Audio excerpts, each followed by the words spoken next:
All right, so we are now on lecture 15 today, and we're going to keep talking about concepts in population genetics.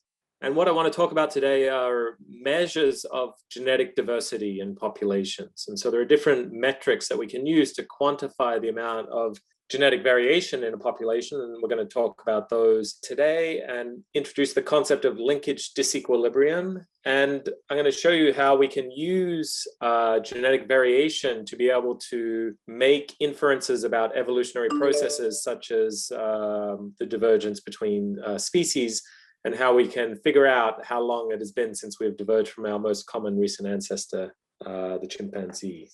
To do this, let's look at this data set here. This is a data set from a textbook that I've taken. And what we're looking at here is nucleotide variation in the G6PH gene in humans. So G6PHD is a very exciting gene. It encodes glucose 6-phosphate dehydrogenase. And it's a key enzyme in the pentose phosphate pathway, which generates NADPH in cells. And there's a really important functional variation in this gene. If we look across human populations, there is an allele that is found that's called the A allele. It differs at this particular site right here. And the A allele has reduced enzymatic activity, so it is less effective. And it's associated with hemolytic anemia when we have homozygotes for this allele, but it results in carriers or in heterozygotes in a reduction in the risk for malaria. So it's like the sickle cell anemia mutation or variant in the hemoglobin gene, and this one's in another enzymatic gene. Okay, so this gene is actually 5,102 nucleotides long. But if we look at that sequence in many, many different individuals, most individuals are identical for much of that sequence.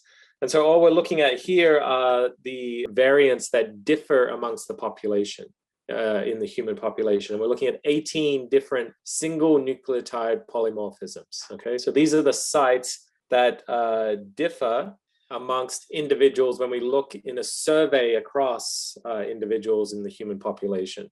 So what we say is that the other sites are fixed, okay? They are invariant in the human population, the remaining of the 5,102 sites.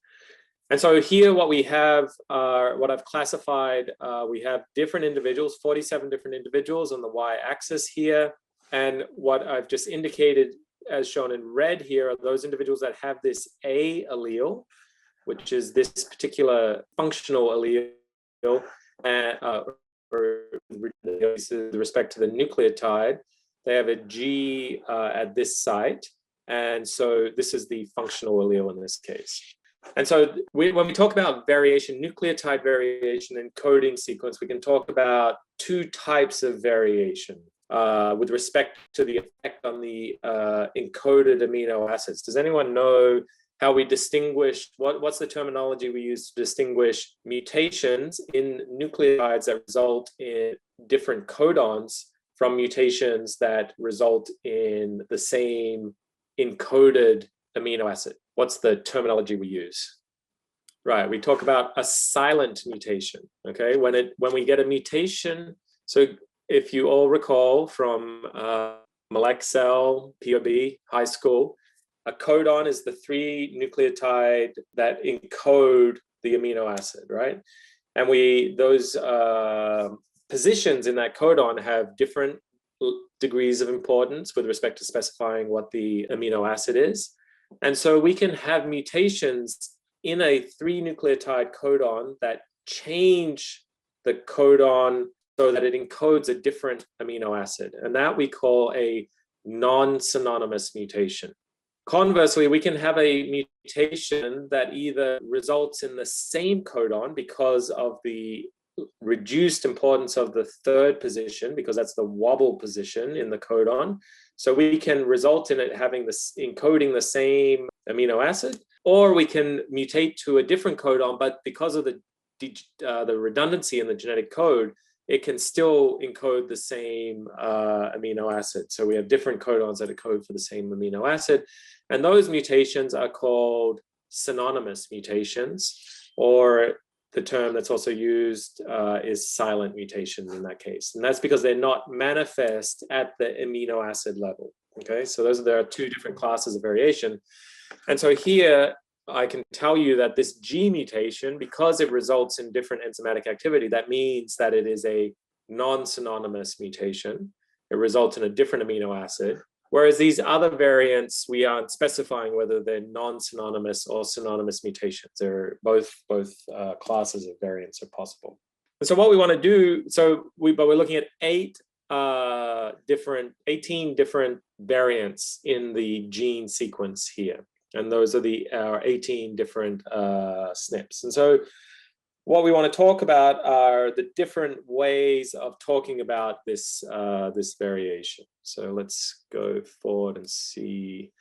So we can quantify variation in this gene by simply talking about the number of segregating sites. That's what when we talk about the number of SNPs, we're talking about the number of segregating sites.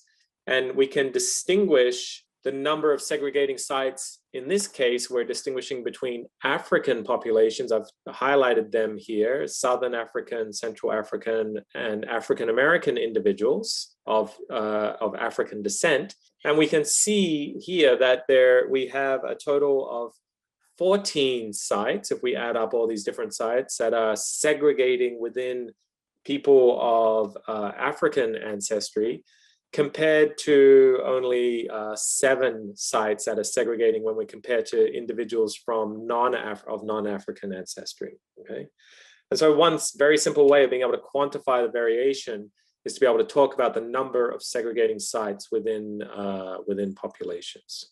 We can also talk about the number of haplotypes. So if you recall, a haplotype is the arrangement of nucleotide variants along a single molecule, along a single chromosome, okay? And so what we have resolved here are the arrangement of single nucleotide polymorphisms along individual chromosomes here. So this haplotype is defined by having a G at this side, an A at this side, a G at this side, a G here, a T, T, C, and G. So this particular configuration of single nucleotide polymorphisms defines the haplotype.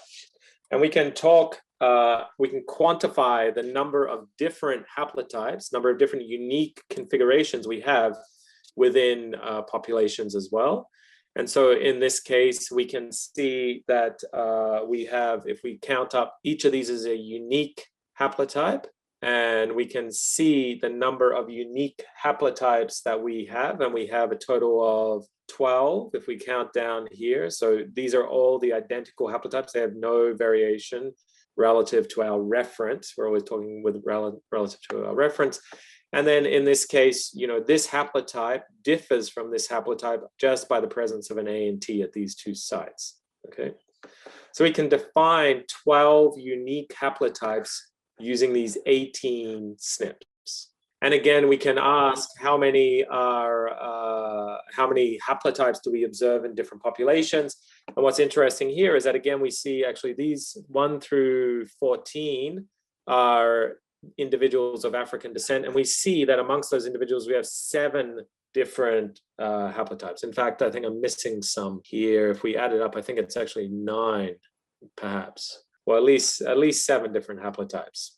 Oh no, this individual, yeah, I'm pretty sure it's 9. If here's another individual here. So haplotype 10.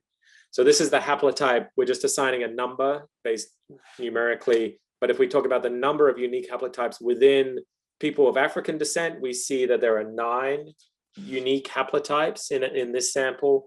Whereas in individuals of non-African descent, we see that there are actually only 3 different haplotypes. And so this is another way of being able to quantify variation using these single nucleotide polymorphisms.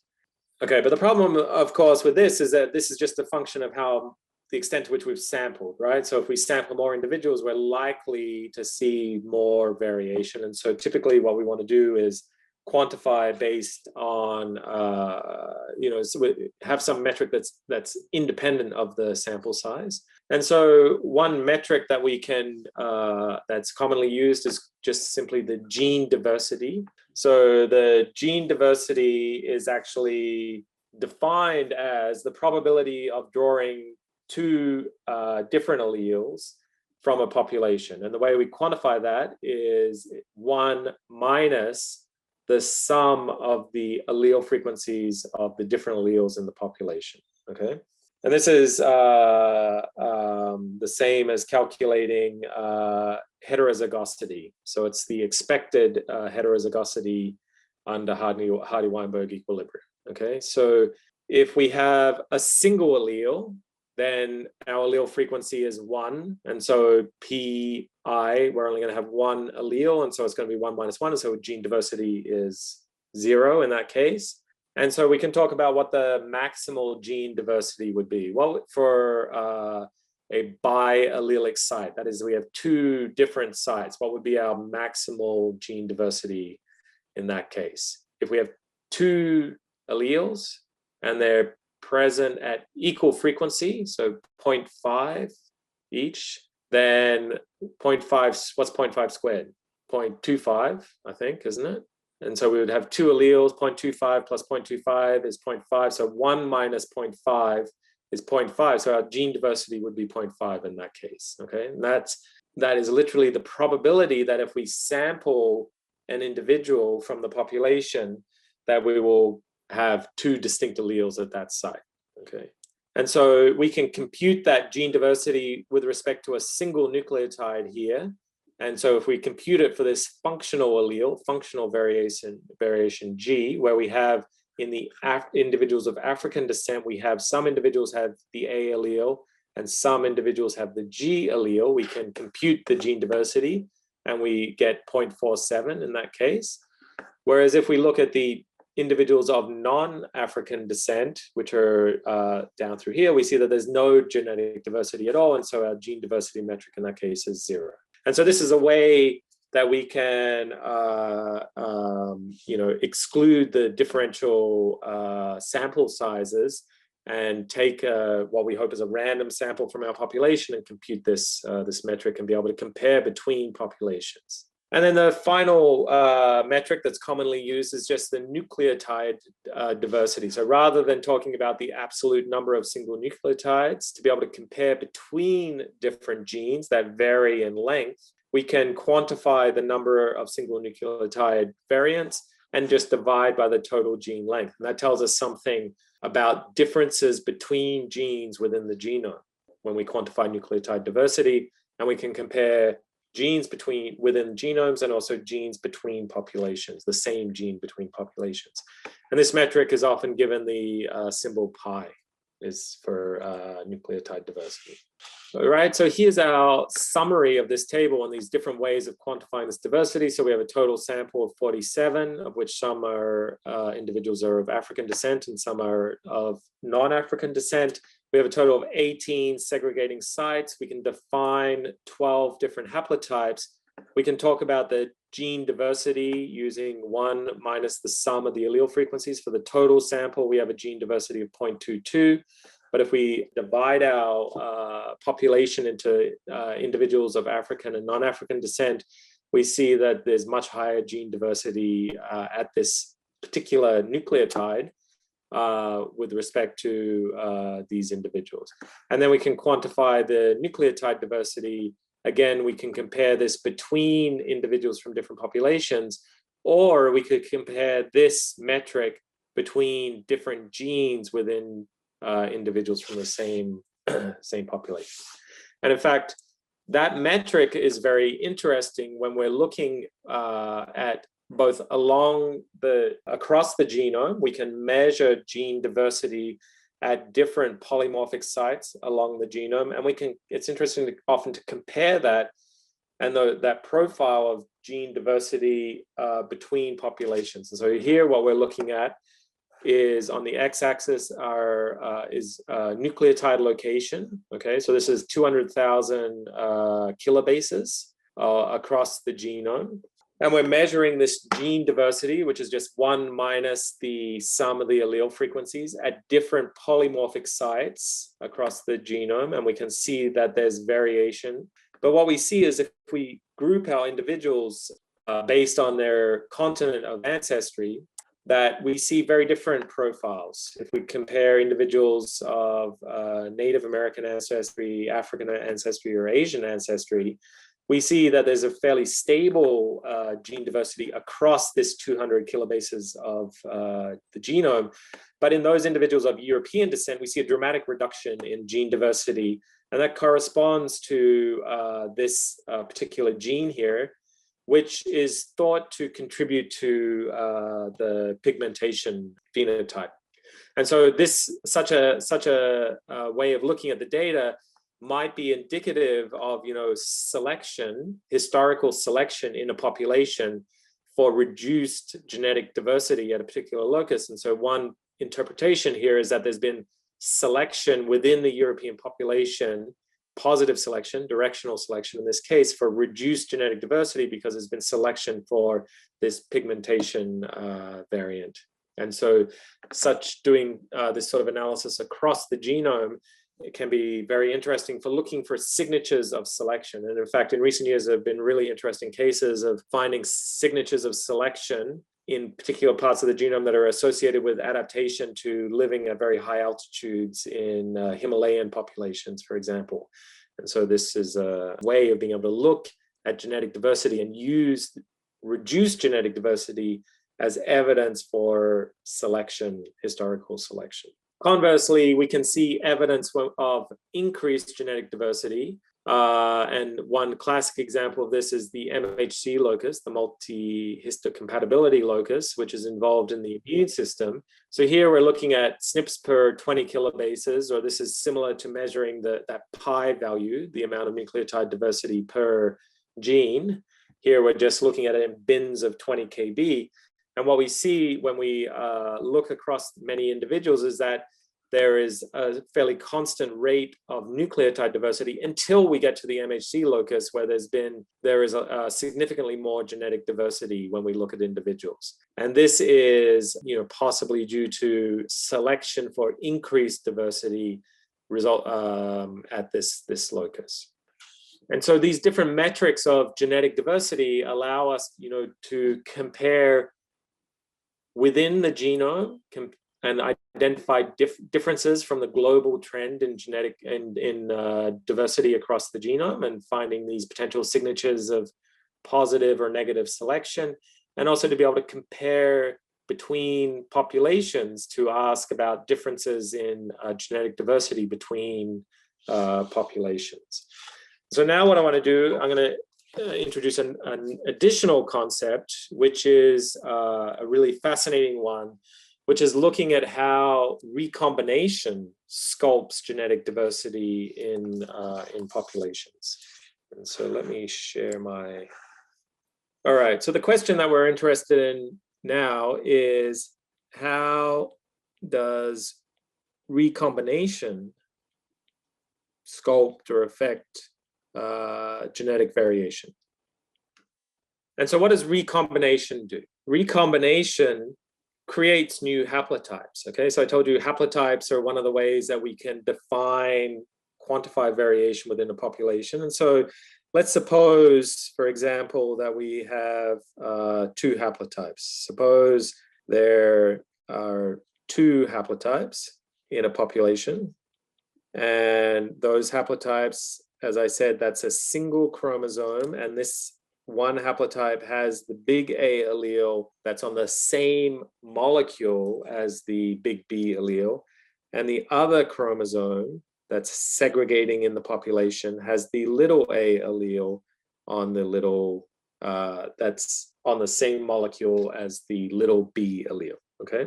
So, but if we have a single individual in the population in which there's a recombination between these two loci, then that is going to introduce a new haplotype into the population, okay?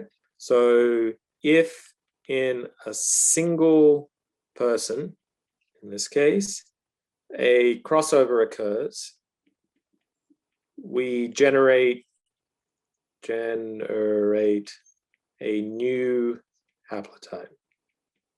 And we talked about this when we talked about refined genetic mapping and using recombination events to narrow down a region. So in this case, suddenly we will have now a haplotype that has the big A, little b allele on the same molecule and the little a, big B allele on the same molecule.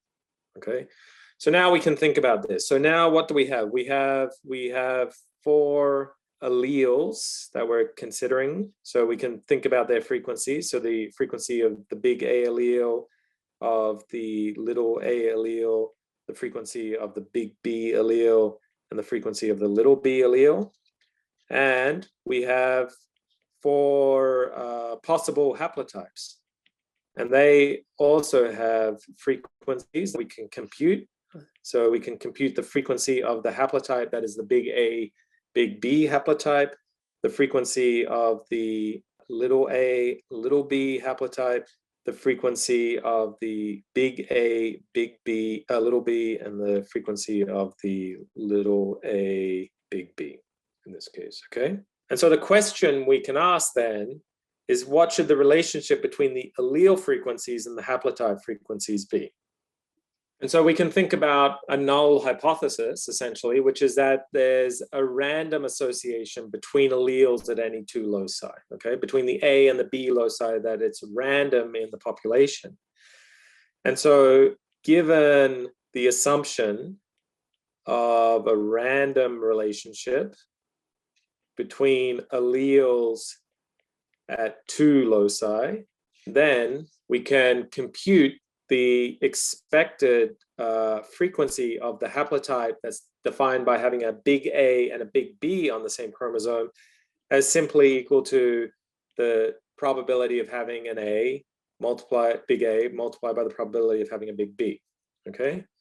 And so we can do that for all of our haplotypes, and we can compute the expected probability of these different haplotypes based on the allele frequencies. All right, so just say if the allele frequencies are all equal in our simplest scenario, then what is our expected probability of the big A, big B haplotype going to be? So to figure that out, we just have to think we're going to randomly take a big A allele and randomly take a big B allele, and we're going to do that with probabilities equal to their their frequencies. So it's it's going to be equal to the probability of taking a big A by the probability of taking a big B. That's going to be 0.5 times 0.5, which equals 0.25. Okay, and so you can see that if we have this scenario where we have each allele is present at 0.5 allele frequency, that these are going to all be present at 1/4. And so that gives us a null hypothesis, essentially, for no association between what your status is at the A allele and what the status is at the B allele. And what's interesting is to identify deviations from that expectation. And so we call deviations from that expectation of random association linkage disequilibrium, or LD. This is the association between alleles at 2 loci. The association between alleles at 2 loci is non-random.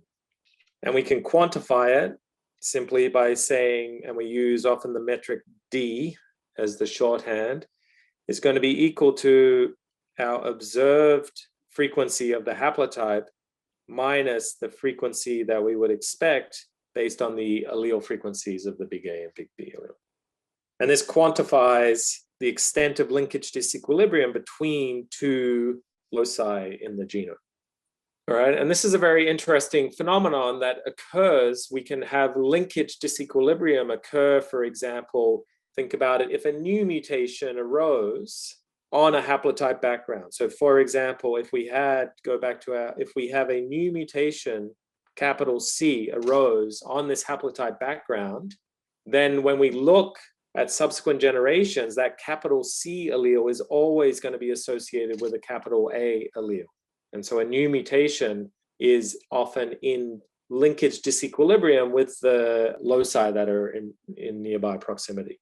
Another alternative way that we can generate linkage disequilibrium is through the process of migration. So if into a population, individuals are introduced and a small number of individuals, and they have this particular haplotype, big A, little b, then that we see the non-random association through subsequent generations in that population. And so there are two ways often that linkage disequilibrium is established in a population. And then what's really interesting to look at is how it degenerates over time. So what is going to reduce linkage disequilibrium between the big A and the big B allele? Okay, if we have a non-random association between big A and big B, two different loci, and those two different alleles are in non-random association, what is the molecular event that's going to reduce that genetic, that relationship? Okay, if I look in my population and I keep seeing big A is associated with big B, I look at all these individuals and I see big A, big B. Every time I see a big A, I see a big B here. What is the event that is going to reduce the association between the big A and the big B allele? How do you reduce that association is the question. Recombination, right? If I happen to have an individual and now they have a big A, but they have a little a and they have a little b here, but then in a meiotic event, I get a recombination, suddenly now I have big A associated with little b.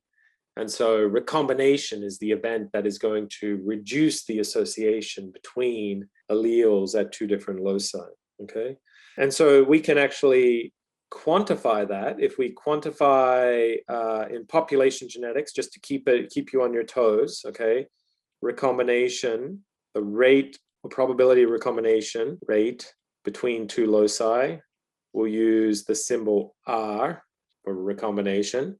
And so if we have linkage disequilibrium in our current generation, and we define that in our 0 generation, then recombination is going to act to reduce that linkage disequilibrium with each generation. And so we can define that as the linkage disequilibrium in the next generation is going to be equal to LD in current generation, LD in next generation, and it's going to vary as a function of the recombination rate. Okay, so of course, if there's no recombination, if the rate of recombination is 0, which would mean they're very close together, so it's effectively 0, then LD is going to stay the same. But if they're very far apart, and so when we have many, many individuals producing children, having many opportunities for recombination, that's going to reduce the extent of linkage disequilibrium as a function of that recombination rate. And so what that allows us then to do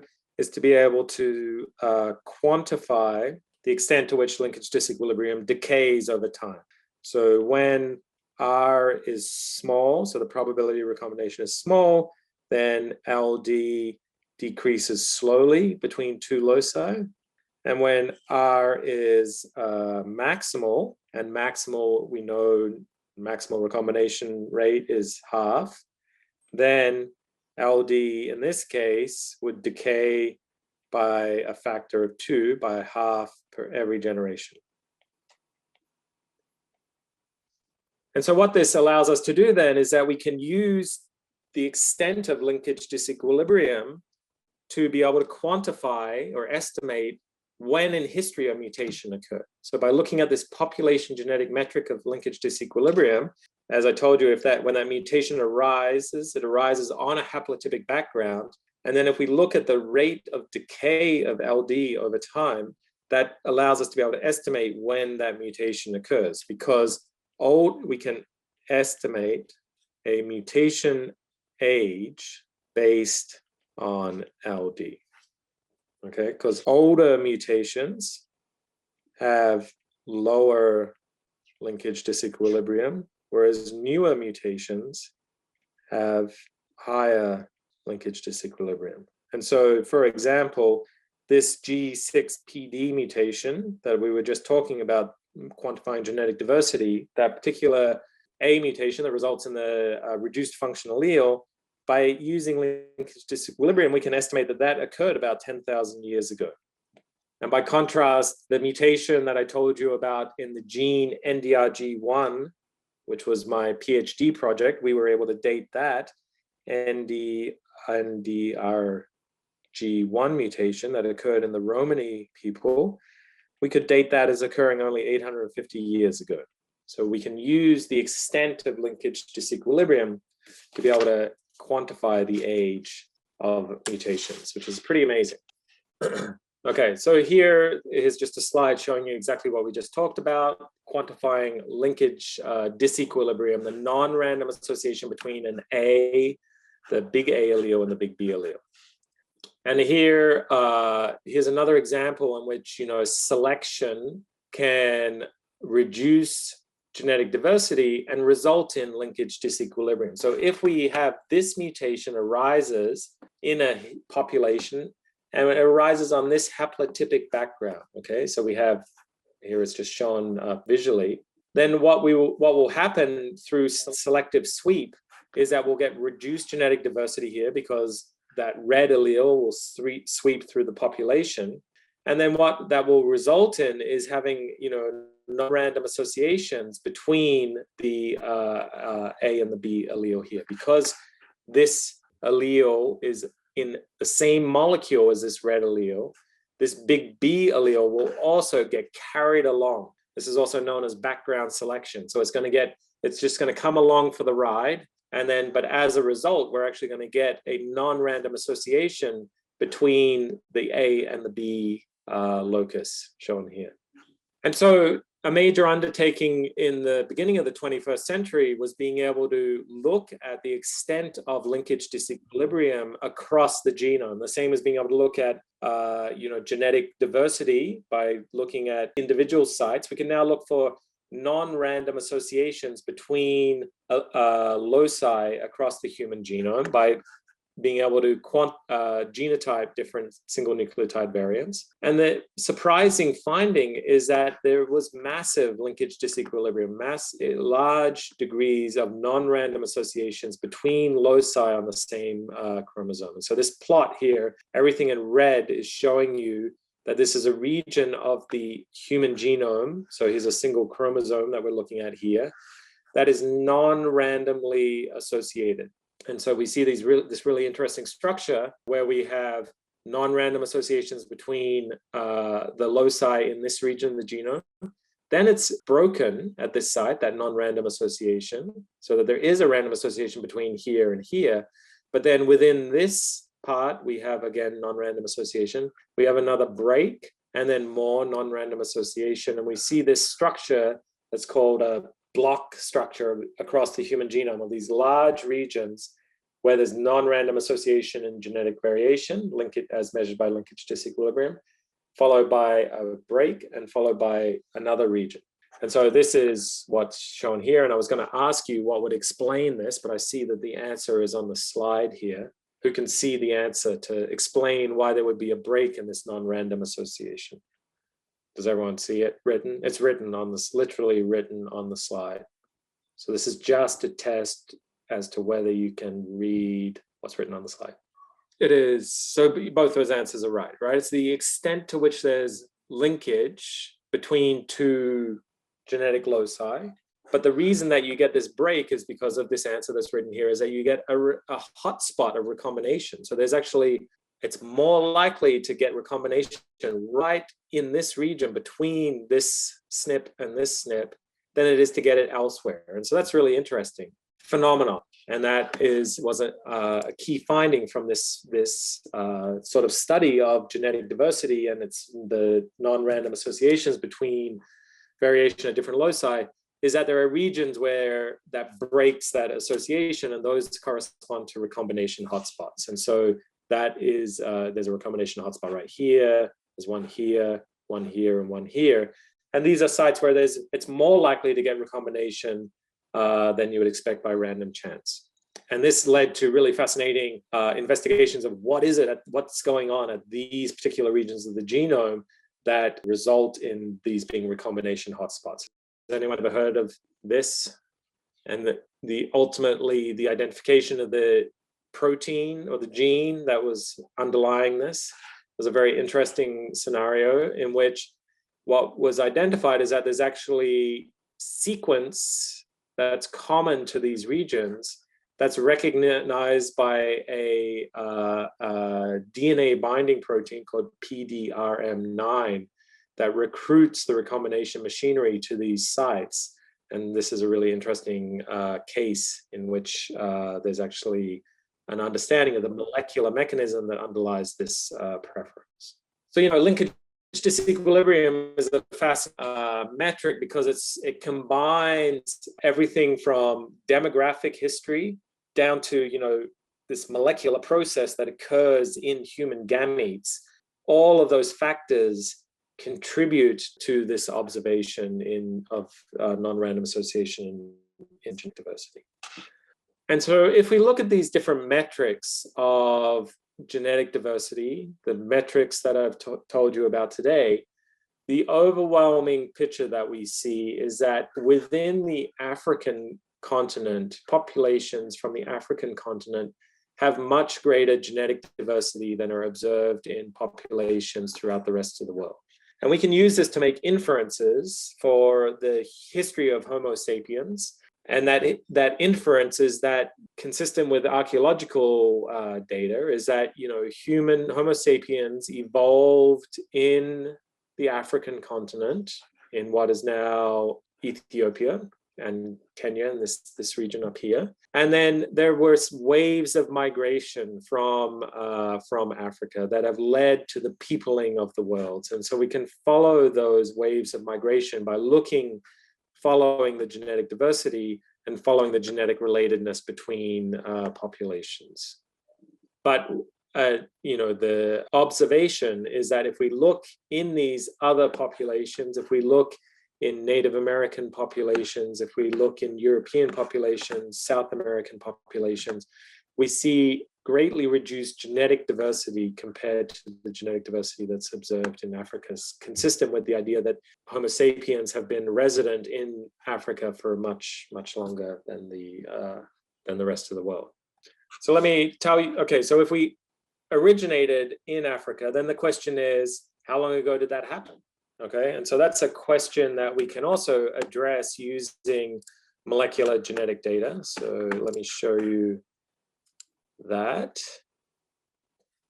So we can talk about genetic variation as being either conferring differential fitness or having no effect on fitness. Okay, so if we consider big A and little a, and they don't have any effect, don't confer differences in reproductive success, then those alleles are called neutral alleles. And so neutral evolution is simply changes in the frequency of alleles over time due to drift. And we covered in our last class the phenomenon of drift, and that drift can result in alleles being lost, or it can result in alleles going to fixation, okay? And this is distinct from Darwinian evolution, which is favoring the increase in frequency of individuals that carry a particular allele, or resulting in, or in case of purifying selection, resulting in those alleles being lost, okay? So let's ask the question then, in a population, how many mutations arise every generation? And in our population of size n, we have 2 copies of every gene, and we have some mutation rate, okay? And so the number of new mutations that are going to arise every generation, this is our population size, this is our mutation rate, and we have 2 copies of every gene. And then we can ask, what is the probability that mutation, what is the probability of a new mutation that occurs at this rate becoming fixed?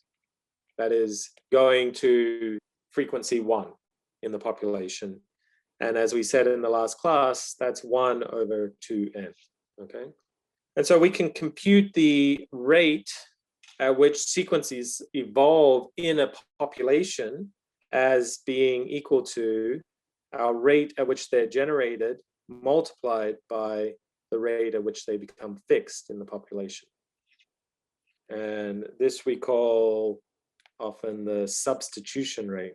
And of course, you can see that in this equation, these are going to cross out. And so we just have mu, and mu is our mutation rate, which is 3 times 10 to the negative 8 mutations per base pair per generation in the human genome. And so we can make an assumption as theoretical evolutionary geneticists that this rate is going to remain constant over time, that in a population, this is the inherent rate at which mutations arise every generation. And think of this as a molecular clock, which allows us to be able to date populations. So we can think of this as a molecular clock to date divergence between species on the basis of the number of fixed mutations between species. And these are specifically the neutral mutations. All right, and so our most common ancestor are the chimps. So we can use this to be able to say, okay, we're here on the evolutionary tree, chimps are here, and at some point we had a common ancestor that we descended from. And we'd like to know how long ago was that? Well, we can use this molecular clock, the fact that we keep acquiring new mutations every generation, and they have probability 1 over 2n of going to fixation. And so we can use that fact to be able to quantify how long it has been since we diverged from our common ancestors. So let's define a metric D, which is the number of neutral mutations in DNA sequence since the divergence of chimps and humans. And what's that going to be? That number of neutral mutations is going to be a function of the rate at which those mutations occur and sweep to fixation, the time, and then we have 2 lineages, and so we multiply that by 2, okay? So there are 2 lineages. This is the rate of neutral mutation, and this is the time in generations, are going to be the factors that determine the total number of neutral mutations between chimps and humans, okay? And what we're interested in is in dating or determining the time, and so we can say time between divergence is going to be a function of the total number of neutral mutations divided by 2 times the mutation rate. This has units. The units of this, as we said, are mutations per base pair per generation. And the units of the divergence we will do as mutations per base pair. And so if we look at what this is, we can, just by sequencing the chimp and the human genome, we can compare and identify the number of neutral mutations and then what that rate is. So humans and chimps differ by about 1.8 neutral mutations per 100 base pairs, okay? And this is the origin of this idea that we are 98% similar to our most recent common ancestor. We have just under 2 mutations per 100 base pairs, okay? And so that results in then our D in that case is 0.018 mutations per base pair. We know that our mutation rate K, we said, is equal to the per generation mutation rate, mu, which is 3 times 10 to the negative 8 mutations per base pair per generation. And so T, plugging into this formula, T is 0.018 divided by 2, 3 times 10 to the negative 8, which equals 300,000. Our units are going to be generations. And then if we assume, we assume that we get about 1 generation about every 20 years.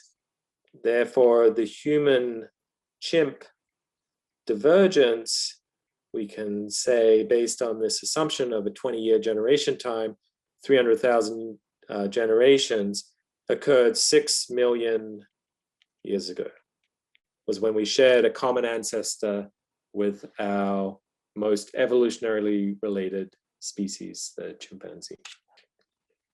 That's pretty amazing that we can look at DNA sequence variation in our two species and make an inference about when we shared a common ancestor in our evolutionary history.